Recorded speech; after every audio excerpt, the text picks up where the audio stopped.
gitu. Aku tidak fokus di hafalan ya, secara ketat gitu. Malah kan aku mengkritisi itu, kenapa anak-anak tuh harus diberikan disiplin seperti itu. Amsal 3 ayat 13-14. Berbahagialah orang yang mendapat hikmat, orang yang memperoleh kepandaian, karena keuntungannya melebihi keuntungan perak, dan hasilnya melebihi emas.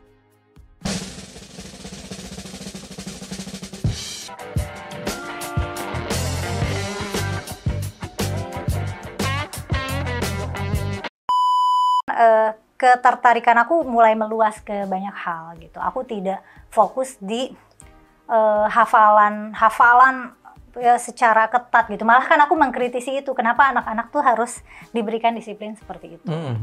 Nah, masyarakat yang marah sama aku, ini mereka juga tidak hafal Quran. Kamu yakin lah ya? Enggak juga nih. Ini asumsiku. Menduga ya? Karena kalau misalnya mereka hafal Quran, mereka akan tahu bahwa apa ya? Maksudnya itu tuh udah bagus enough. Dan hafalanku tuh tidak hilang, tapi apakah pas tes masih dituntun? Iya. Dan memang soalnya susah, to be fair itu soalnya susah. Memang si gurunya, si pengujinya ini memilih soalnya. bentuknya tuh gimana sih, jadi kayak Bang Ade waktu ngasih aku ayat kursi terus aku lanjutin kayak gitu. Oh, dia baca dulu, terus dia berhenti, kamu tinggal melanjutkan. Betul. Nah, kalau waktu Bang Ade kan ngasihnya gampang tuh, ngasih ayat kursi, ngasih surat Al-Maidah. Iya. Meskipun di soal yang menurutku gampang juga, aku masih ada salahnya. Gagal juga. Nah, tapi gagal dalam ujian tahfidz itu bukan gagal yang gagal ya. Segagal-gagalnya gagal yang ngulang gitu, atau C. Dan untuk santri tahfidz gitu atau orang yang belajar tahfidz, hal itu tuh biasa, bukan hal yang perlu dipermalukan dan perlu dicaci maki. Iya. Betul. Dan apa namanya? Orang tuh kayaknya pada marah karena aku mengaku hafal Quran. Nah, bagian itu kan fakta ya. Maksudnya itu kan saya bilangnya, orang marah karena Anda mengaku hafal Quran. Kenapa marah? Karena aku tidak sesuai ekspektasi mereka. Mereka ekspeknya apa sih dari kamu itu? Kayaknya harusnya tuh jadi harusnya pakai kerudung. Oh iya. Dan tidak membuat konten-konten yang menggunakan kerangka di luar akidah gitu. Aku kan kalau pendekatannya dalam membuat konten kan kebanyakan pakai skeptisisme ya. Kalau orang yang beriman, orang beriman kan sangat menjaga diri dari mempertanyakan karena takut merusak akidah gitu. Maaf, saya koreksi sedikit. Saya orangnya beriman. Saya nggak punya masalah sama sekali. Ada yang kayak gitu. Tapi kebanyakan orang nggak kayak gitu. Kebanyakan orang merasa terancam kalau komponen-komponen imannya nih kalau dipertanyakan, orang merasa terancam. Dan rasa terancam ini manifestasinya macam-macam. Bisa marah atau bisa takut. Makanya ada yang bilang aku tuh mengerikan, menakutkan. Ada yang marah-marah ke aku atau bahkan merasa terancamnya merasa ingin membunuh aku. Itu tuh banyak loh Bang. Iya. Padahal kan abis itu yang menantang aku, dia bikin rilis di sosmednya bilang ya aku tuh muslim. Dia ngobrol sama aku dan ngobrol sama keluarga aku. Siapa nih yang marah? Yang nantangin aku. Oh, yang nantangin aku. Dia yang tadi yang si Cindo itu? Dia ngumumin ini Kumaila itu muslim, Kumaila itu hafizoh, Kumaila dari keluarga yang terpelajar, ya hal-hal kayak gitulah. Tapi ada rilis kayak gitu pun orang tetap marah. Wah, kayak orang menganggap aku di tes Quran tidak selancar itu hal yang memalukan buat mereka. Buatku tidak memalukan sebenarnya. Tapi mereka beribu-ribu orang komentar ini nih menarasikan seolah-olah memalukan. Ini komentar di mana sih?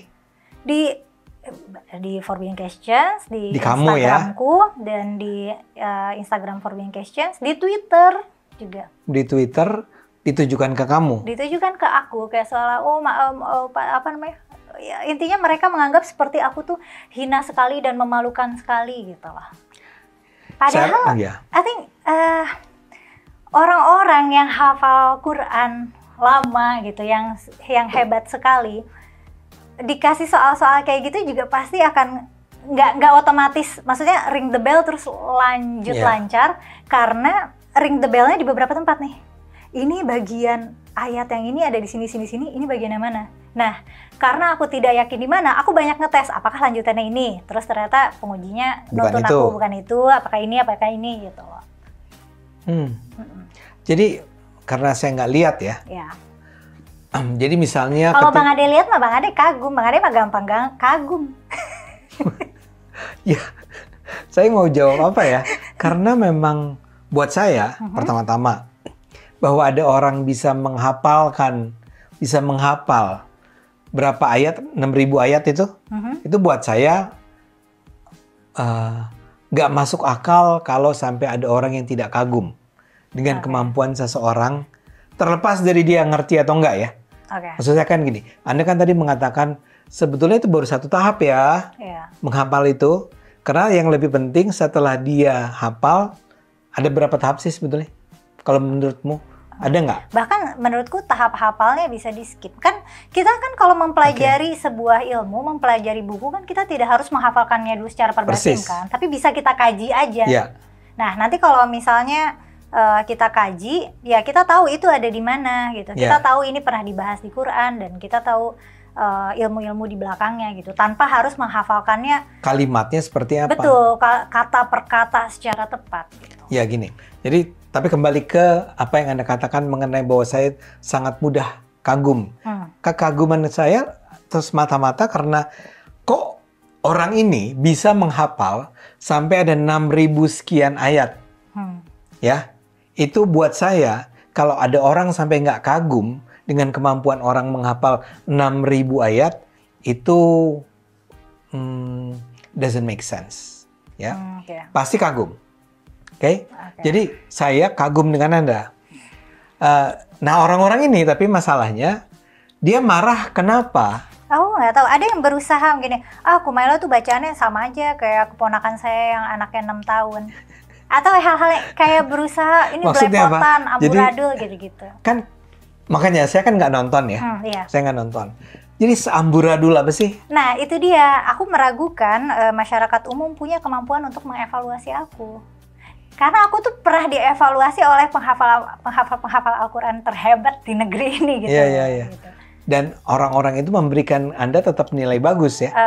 Relatif bagus. Bukan yang terbaik gitu, tapi relatif bagus. Dan ketika misalnya aku gagal, nilaiku kecil atau ngulang, aku juga nggak akan dimarahin. Tidak begitu tradisinya dalam studi dalam pembelajar Al-Quran tuh tidak ada tradisi caci maki dan menjatuhkan gitu. Kan ada nih ada teman-temanku yang cuma hafal 5 juz, ada yang hafal 10 juz, 20 juz, 30 juz. Itu tuh kayak biasa aja gitu, nggak ada yang kayak lu cuma hafal 5 juz mah lulusan tafsir hafal 5 juz doang, nggak apa-apa gitu. Tapi ada. Jadi bisa ya, ada orang lulus tafsir tapi hanya hafalnya 5 juz. Itu minimal, syarat minimal. Kalau di perguruan tinggi, di perguruan tinggi yang aku jalani ada syarat hafal Qurannya ya. Dan kebetulan aku ambil yang syaratnya penuh gitu. Jadi orang yang disebut hafal Quran tuh nggak mesti hafal 6.000 ayat itu ya? Biasanya yang disebut hafal Quran sih biasanya yang penuh ya. Yang penuh. Tapi kan tadi dia bisa lulus yang tadi 5 juz itu. Karena syarat minimal kelulusannya. Syarat minimal. Oke, nah kembali ke tadi. Kalau dalam pandangan saya nih, minta maaf kalau saya salah. Orang itu memang karena ingin marah aja sama Anda. Dia cerita bahwa dia terprovokasi. Siapa? Orang yang menantang aku. Bukan yang menantang, yang marah-marah itu loh. Yang bilang, nih amburadul nih keponakan saya yang 6 tahun juga lebih bagus. Gitu. Karena kamu bilang, dia itu pada dasarnya gak tahu. Aku curiganya begitu ya, asumsiku begitu. Iya betul, Anda tuh sangat rendah hati emang. Anda tidak berani mengatakan bahwa, tidak bersedia mengatakan bahwa orang ini emang gak ngerti. Karena karena aku kan gak tahu. Nggak, pertanyaan saya kan begini. Ketika Anda diuji hafalan tersebut, nah tipe kesalahan Anda tuh tipe kesalahan yang amburadul atau? Itu tipe kesalahan umum di penghafal Quran sih. Yang salah sedikit terus dikoreksi sedikit akan kembali ke jalan yang benar gitu ya? Iya, dan saat itu kan ada abangku juga nemenin aku. Abangku juga kan hafal Quran atau nyaris hafal Quran ya, belum wisuda Quran. abangku juga bilang ini soalnya susah-susah banget gitu, dia juga cengir-cengir. Dan waktu lagi aku kasih lihat waktu abang aku nonton aku di tes live sama netizen gitu, abangku juga bilang ini soalnya gampang-gampang banget gitu. Apalagi ada Armando nih, ini cemen banget ini. Oke, jadi saya rasa, dan ini buat penonton, kalau Anda adalah satu di antara begitu banyak penonton yang marah-marah sama Kumaila, come on lah. Nggak usah lah begitu marah-marah ya. Karena ya buat saya mau bilang bahwa Kumaila ini udah lulus, sudah pernah mendapat ijazah penghafal Al-Quran kan? Iya. Nah misalnya sekarang begini, ketika Anda akan diuji itu pada hari, saya nggak tahu tanggal berapa kan, itu Anda baca-baca dulu nggak, ngapal-ngapalin nggak di rumah? Harusnya gitu ya, tapi enggak. Enggak ya? Enggak, abang aku juga ngingetin terus, ayo Qurannya buka gitu. Ya aku kayak buka sekilas, terus aku terdistraksi suatu ayat, terus aku jadi inget kayak apa yang aku pikirkan tentang ayat itu waktu aku kecil. Terus aku jadi nggak bisa lanjut, atau kayak nanti abang aku bilang, ayo Mel dibuka Qurannya gitu. Terus aku buka, pasti aku terdistraksi ayat lagi yang dulu tuh jadi kayak kenapa ini kontradiktif sama itu ya, kenapa Allah nyusunnya kayak gini ya, hal-hal kayak gitu tuh muncul lagi. Jadi aku rasa aku akan kesulitan membaca Quran seperti aku membaca Quran waktu kecil. Kalau waktu kecil kan aku membaca Quran tanpa peduli pada maknanya kan, ya karena nggak tahu maknanya gitu. Aku cuma ngeliat itu sebagai susunan kata-kata asing aja. Nah, pada masa sekarang, itu ya? Betul. Kalau sekarang tuh aku sudah kesulitan melihatnya seperti itu. Boleh tahu kesulitan tuh artinya apa? Aku nggak bisa fokus cuma pada urutan secara tepat. Pasti aku jadi terdistraksi. Tapi kenapa Tuhan pakai kata ini ya? Kenapa bukan pakai kata ini ya? Kenapa Tuhan harus mengulang perintah ini ya? Padahal kan tadi di surat yang sebelumnya udah gitu. Terus jadi aku jadi ingat misalnya waktu kecil, kenapa ini nggak efisien banget ya sebagai kitab pedoman hidup, atau yang kayak gitu-gitu tuh jadi mulai masuk lagi gitu ke kepalaku. Tapi Anda sendiri sebetulnya mulai belajar tentang arti, makna gitu ya, interpretasi itu pada saat kapan? Itu ya seiring belajar, karena kan aku selalu di pesantren ya, di pesantren kan belajar bahasa Arab. Jadi seiring belajar bahasa Arab, aku juga seiring menyerap bahasa Al-Quran gitu. Jadi sebetulnya Anda tuh baru paham itu bukan di perguruan tinggi ya? Even sebelumnya pun sudah? Nah, di perguruan tinggi tuh udah bukan ngomongin makna lagi, karena asumsinya semua mahasiswa udah bisa bahasa Arab. Kadang-kadang dosen tuh ngejelasin sesuatu panjang lebar pakai bahasa Arab terus nggak diartiin lagi. Dosennya pakai bahasa Arab. Kayak kadang-kadang ngejelasin sesuatu atau ngutip sesuatu pakai bahasa Arab terus nggak diterjemahin lagi karena diasumsikan semua mahasiswa lancar berbahasa Arab gitu. Padahal nggak. Aku terutama bahasa Arab modern nggak. Kemampuan bahasa Arab aku terbatas di bahasa Arab klasik dan bahasa Arab Qurani. Oke, jadi bahasa Arab modern itu berbeda dengan bahasa Arab yang ada di dalam Quran. Beda. Jadi kalau misalnya aku paham Quran, aku paham kitab-kitab, sebutlah kitab fikih atau kitab apa yang ulama-ulama zaman dulu, terus aku dikasih artikel Al Jazeera, langsung sakit kepala aku akan bacanya aku akan sangat gelagapan gitu. Meskipun mungkin pada akhirnya bisa nangkep ini isinya apa, tapi tidak seterampil kalau misalnya baca kitab-kitab lama atau baca Quran. Oke. Nah, asumsinya, jadi dulu itu juga shock aku waktu lagi baru masuk kuliah, karena diasumsikan kita semua ngerti bahasa Arab. Jadinya aku kayak satu-satunya C di nilai aku tuh bahasa Arab. Tapi emang bahasa Arabnya susah banget. Ini bahasa Arab yang mana nih yang?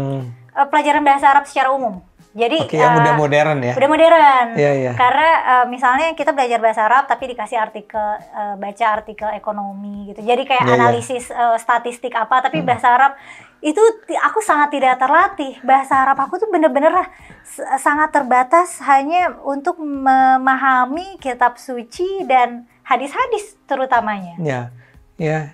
Ternyata setelah itu aku menyadari, wah betapa skill bahasa Arab aku tuh sangat terbatas ya ketika diperlukan dalam dunia modern yang nyata, aku gagap. Gitu. Nah, oke. Nah, saya ingat sekali dalam pembicaraan kita sebelum ini, kita tuh seperti tiba pada sebuah kesimpulan atau pertanyaan, ya. Menghafal Quran tuh ada gunanya nggak sih? Ya kan? Dan ketika itu Anda mengatakan sebetulnya enggak ya? Menurut aku enggak. Ini kan banyak yang bantah ya. Tapi bantahan-bantahan yang aku terima tuh belum ada yang mengubah pendapat aku gitu. Mungkin bisa jadi kalau misalnya ada penonton-penonton yang ingin mengubah pendapatku gitu, bisa kasih bantahannya. Tapi so far aku belum merasa mendapatkan argumen yang cukup kuat tentang pentingnya menghafal Quran secara lancar. Ini kan aku kan dicaci maki ribuan orang karena hafalanku tidak lancar kan. Yang mungkin menurut mereka itu memalukan atau gimana, sedangkan menurutku kan itu wajar gitu. Dan bahkan di kalangan penghafal Quran sendiri itu wajar gitu. Jadi itu bukan hal yang memalukan gitu. Nah, orang-orang yang, tapi pertama, emang betul ribuan, ratusan kali? Iya, ribuan. Sampai ribuan. Soalnya kayak satu kali postingan, komennya ada kayak 1000, pas aku lihat pada marah-marah soal itu semua. Yang dukung kamu nggak ada? Ada. Ada juga ya, yang wah hebat nih. Betul. Tapi kebanyakan yang dukung aku malah kayak ngumpet-ngumpet karena katanya kalau ketahuan dukung aku ya dirujak juga, jadi target juga. Menarik ya. Terus aku bilang ya udah kalau gitu nggak usah komen atau apa juga. Iya. Komentar aja langsung ke saya, kirim DM atau apalah ya. Oke. Nah orang-orang yang marah dan bilang bahwa pendapatmu bahwa ini tidak bermanfaat itu salah. Dia bisa nunjukin apa manfaat dari menghafal Al-Quran? Kasih contoh aja. Ya, hal-hal yang dengan semangat religius. Masih sama untuk preserving Quran. Tapi kan waktu itu aku udah ngasih bantahan soal Quran udah dicetak banyak kan. Preserving itu artinya menjaga, melestarikan. Pelestarian. Ya. Udah. Dan Anda akan bilang ya buat apa harus dihafal? Iya, untuk melestarikan ada banyak upaya lain dibanding mengandalkan ingatan manusia yang rapuh gitu ya. Betul. Ya, terus habis itu alasan surga dan lain-lain itu nggak terlalu aku ituin surga karena apa? Oh, kalau masuk surga atau orang tua yang masuk surga karena kebergunaan yang aku maksud kan dampaknya dalam jangka panjang di dunia ya. Orientasinya ini dunia gitu, generasi masa depan kayak gimana yang mau kita ciptakan gitu. Anda menganggap kalaupun orang bisa menghafal Al-Quran itu tidak akan ada atau tidak akan banyak manfaatnya bagi orang itu untuk bisa memahami ilmu pengetahuan atau bahkan memahami agama itu sendiri? Banyak kok penghafal Quran yang nggak paham bahasa Arab. Itu hanya hafal aja ya? Hanya hafal aja itu banyak. Apalagi belajar tafsir gitu. Dan belajar tafsir di sini ada belajar tafsir, ada ngaji tafsir. Biasanya kan kalau di pesantren sistemnya itu adalah ngaji. Jadi kalau ngaji itu nih ada nih karya kitab, terus kita baca. Biasanya kitabnya tuh tidak bertanda baca, jadi gurunya ngasih tahu nih alhamdulillahi gitu. Nanti mereka pada barisin segala puji bagi Allah, terus lanjutin gitu. Jadi ngaji itu gitu, ngaji kitab tuh. Nah, sedangkan kalau misalnya udah level mahasiswa kan kita lebih belajar secara mandiri ya. Jadi misalnya temanya nih tentang opresi perempuan gitu. Coba kumpulin ayat-ayatnya dan cek karya-karya tafsir baik yang klasik, kontemporer atau modern gitu. Bagaimana pendapat para ulama gitu. Jadi level belajarnya kan beda gitu. Nah, itu kan sangat jarang sekali. Tapi itu juga gini, sangat dipahami kenapa jarang sekali karena kan prospek kerjanya nggak ada. Suram lah prospek kerjanya suram. Penghafal Quran nih prospek kerjanya suram lah ya. Ya, tapi ini masyarakatnya insentif status sosialnya mahal. Oke. Jadi dia itu penghafal Quran loh gitu ya. Bisa dihormati, bisa mendapat penghormatan gitu. Meskipun secara insentif kerja tidak terlalu berguna. Jadi makanya biasanya santri-santri atau ya lulusan kayak aku biasanya karir awalnya tuh guru ngaji, termasuk aku.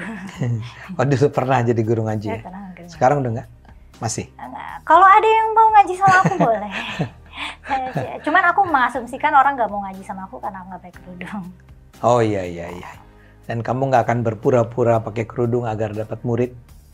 Enggak lah. Oke, saya juga mau tanya soal ini mungkin terakhir nih. Jadi di dalam sekolah-sekolah itu Anda belajar tentang, Anda menghafal Quran, Anda memahami arti Quran gitu ya. Tapi diajarkan nggak untuk berpikir kritis tentang isi Quran itu? Nah, bagian itu adalah bagian yang paling berat kan. Bahkan bagi para akademisi Quran sendiri gitu. Makanya peluang studi mahasiswi tafsir itu adalah misalnya mencari ayat-ayat yang ganjil atau yang kita nggak boleh bilang ganjil ya. Jadi terkesan ganjil atau terkesan kontradiktif itu jadi bahan penelitian gitu. Dan yang namanya lingkup tafsir itu tidak konklusif dan tidak definitif gitu. Jadi ada subjektivitas dari penafsirnya. Dan itu boleh? Kalau secara umum boleh. Ada ada aliran-aliran dalam Islam yang nggak bolehin ada. Termasuk di Saudi itu nggak boleh. Makanya nggak ada ahli tafsir dari Saudi itu nggak ada. Jadi setelah itu diberikan Anda pelajari, ya terimalah itu. Itu sebagai sebuah kebenaran. Cara menafsirkan ayat ini adalah seperti ini ya. Misalnya saja, taruhlah begini. Ayat yang mengatakan taruhlah poligami. Anda boleh menikah dengan lebih dari 1, 2, 3, 4 gitu kan. Nah tafsirannya itu udah ada. Tafsiran yang baku mengenai ayat tersebut. And that's it. Gitu kan. Beberapa negara atau beberapa aliran ada yang kayak gitu. Cuman kalau misalnya Tapi di Saudi itu begitulah ya. Iya, tapi kalau misalnya di kerangka studi tafsir nih kita bisa bedah misalnya kalau kita lihat dari sisi linguistik ini gimana gitu. Ada penafsiran dari sisi linguistik, ada yang dari masuk dari isu sosial, ada yang dia cuma mau menafsirkan ayat-ayat yang memang ada hadis penjelasnya gitu. Ada hadis yang ngomongin tentang ayat itu. Kalau nggak ada hadisnya, jadi ada yang nggak mau kalau nggak ngomongin hadisnya. Nah, kontroversinya tuh itu. Jadi gini, Quran itu kan adalah wahyu suci, wahyu Tuhan. Takutnya penafsiran itu kan akal manusia. Akal manusia kan dianggap nggak sempurna, dianggap kecil lah gitu. Sedangkan wahyu Tuhan ini suci. Takutnya kalau misalnya Quran ini dipikirkan oleh akal manusia yang sempit ini, jadinya ternodai. Kontroversinya tuh biasanya begitu, kayaknya sampai sekarang juga begitu. Makanya aku sering bilang, kamu menafsirkan Al-Quran sembarangan gini. Kayak padahal aku tidak melakukan penafsiran sembarangan. Mandiri, lebih tepatnya aku nggak melakukan penafsiran mandiri gitu. Karena kalau nggak mandiri itu artinya Anda merujuk pada apa? Iya, merujuk pada sana sini. Meskipun tidak secara eksklusif aku merujuk pada kitab tafsir ya. Kayak misalnya ketika aku mencari tahu kenapa babi haram kan aku mencari catatan arkeolog dan catatan antropolog gitu tentang peternakan babi di Timur Tengah gitu. Dan itu dianggap harusnya nggak begitu dong gitu ya? Harusnya nggak usah mempertanyakan wahyu Tuhan gitu. Kayak gini pertanyakan berarti keimanan aku dipertanyakan, berarti ketaatan aku dipertanyakan. Bahkan ada di X tuh ada gus-gus gitu. Kalau padahal ini tuh nggak usah ribet gitu. Kalau saya sih simple, kalau kata Quran haram ya haram, ya masalahnya aku bukan kamu ya. Memang ada nuansa mungkin anti berpikir kritis. Anti berpikir kritis. Oke, Kumaila, saya pikir ini sangat menarik dan kita perlu bicarakan lagi di lain waktu. Tapi kali ini ganti topik aja lah, jangan ngomongin Quran lagi. Bukan soal penafsiran kritis. Soal cara berpikir kritis itu, ya. Itu kan penting ya menurut saya, buat kita semua. Menurutku juga. Ya gitu ya. Jadi untuk sementara tapi terima kasih buat penjelasan tentang rumah tadi. Dan saya nggak ngerti kenapa Anda nggak terima rumah itu. Karena Anda sudah lulus, Anda sudah bisa membuktikan. Enggak lulus. Banyak netizen yang bilang aku gagal. Iya. Tapi orang yang menguji Anda bilang, I respect you. Enggak gini kan. Dia bilang kan syaratnya harus mutkin, tapi kan sebenarnya kan syarat hafal Quran tuh nggak harus Mungkin. Nah ini tergantung lembaga tahfidnya, makanya nggak bisa definitif. Tapi aku juga nggak terlalu peduli pada ketepatan rules, karena ya aku nggak akan ngambil anyway. Oke. Jadi itu yang penting, Anda tidak akan mengambilnya anyway. Jadi sebetulnya kalaupun orang itu bilang, wah Anda pintar sekali ya, terus dia mau ngasih rumah sama Anda akan bilang nggak usah lah. Iya, nggak usah. Kasih aja ke Syekh itu. Betul. Bahkan meskipun misalnya aku menjawab dengan sempurna gitu, nggak akan aku ambil ya. Luar biasa. Saya lagi-lagi udah tadi kagum karena Anda hafal, sekarang saya kagum karena Anda bisa-bisanya mengatakan bahwa enggak, saya nggak terima rumah hanya karena saya hafal.